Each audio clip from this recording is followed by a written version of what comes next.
project is birdseed, twine, peanut butter, all-purpose flour, gelatin, light corn syrup, apples, oranges, muffin tins, and any other tins that you would like to use. The apples and the oranges we are going to be slicing, so you're going to need a knife for that, obviously. A bowl to mix the seed in with the gelatin, the flour, and the corn syrup, and then some measuring spoons as well.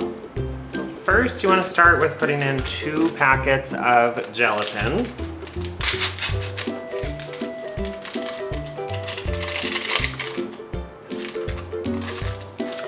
Then 1 cup of water, and then you want to stir that.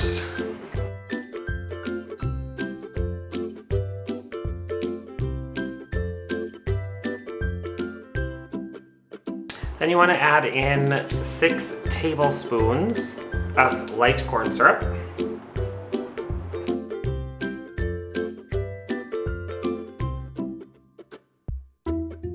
And you're going to add 1.5 cups of all-purpose flour.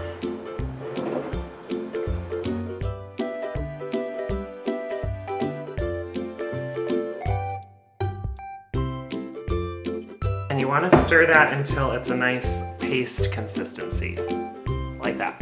Then we're going to add 8 cups of the wild bird seed.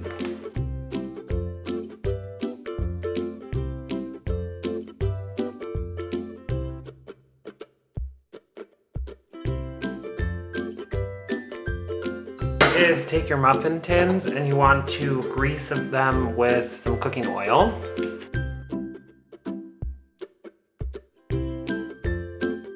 Then we're going to fill each of the muffin tin holes about halfway up with the birdseed mixture.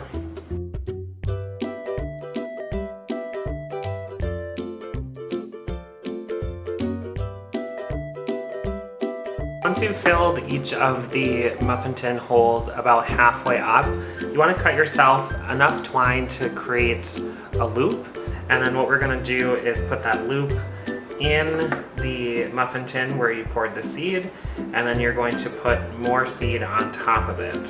And then that way that will solidify the twine into the birdseed mold. So you want to continue to do that. Press firmly when you're putting the last bits of the seed in there to make sure it really fills out the muffin form, and then also make sure that the twine is in there secure. Once you have all of your loops done, and then you've filled the rest of the muffin tin molds with more seed mixture, you want to let these sit overnight so they harden up. Alright, so what we're going to do with the oranges and the apples is we're going to slice them into about 1/2-inch slices. So you want them to be pretty thick because we're going to be stringing twine through these, and so you want to make sure that the twine, because it's a thicker material, you don't want the fruit to be too thin that the twine rips the fruit apart as you're stringing it. I've already started cutting the oranges, and then I've already started cutting some of the apples, but basically, like I said, you're just going to want to cut them into thick slices like that. And then with the apples, what we're going to do is we're going to take some peanut butter, and we're going to put that on the lower half of your apple slice. And you want to make sure that you get it on the bottom and the edges and then both sides of your apple slice. And then once you've coated peanut butter on the apple slice, you're going to dip it into your birdseed mixture. Make sure you get all the peanut butter covered with seed. And then there you go. So I had to improvise and kind of make a homemade needle. So I used a bamboo skewer, and then I just taped it to the end of the twine, and then we're going to string the apple and orange slices on this. You want to take your apples, and you're going to poke the needle through the apple, pull it through the back side, and then you're going to go back through the apple to the other side. So it creates, you can see the twine right there, so it creates kind of a loop in it, and then you're just going to string it down.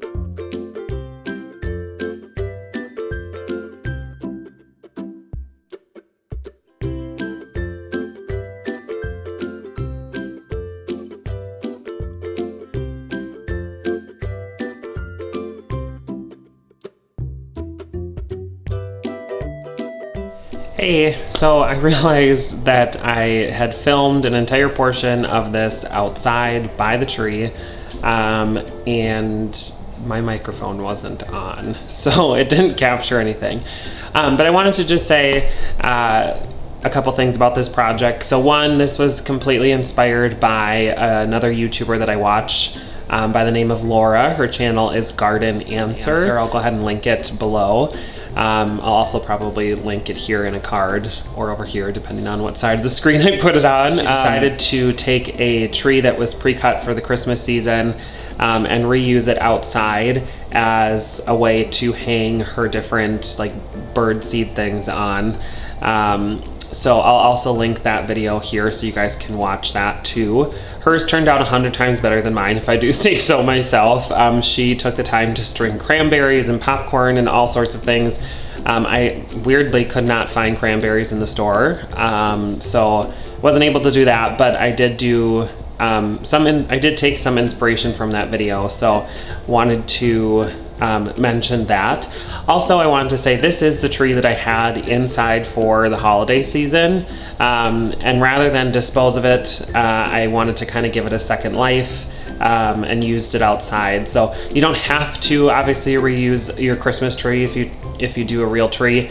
You can certainly hang these things on any type of tree in your yard. But the nice thing with this, and Laura also mentions this in her video, is by using your pre-cut tree, you can place it anywhere you want in your yard. So that's actually in my fire pit ring in my backyard. So I don't really have anything that's near a window that I sit by often to be able to look out and see the birds eating the birdseed that's on the tree. So I like the idea again of reusing my Christmas tree, giving it a second life, extending it a little bit further into the winter season, as well as being the idea of being able to place it anywhere I wanted in the yard to then be able to view it from any window within the house. So I hope you liked the project. I hope it inspired you to get out and do something outside, whether it's buying bird feeders and filling it with birdseed or making it like this video shows. You certainly don't have to do it to the extent that I did with the tree, but yeah, I hope it inspires you to get out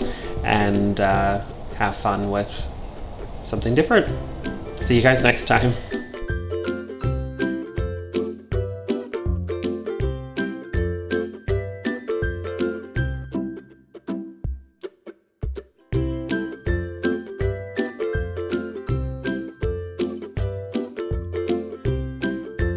So I just wanted to show you, after 2 days of being out here, everything is gone. You can kind of see some of the orange slices left over, but tons of animal tracks in the yard, so that's kind of fun to see.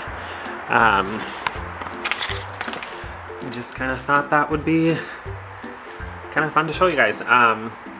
Definitely did not see a lot of birds. It was mostly squirrels and rabbits that ate everything, but either way, I had fun doing the project and they got fed.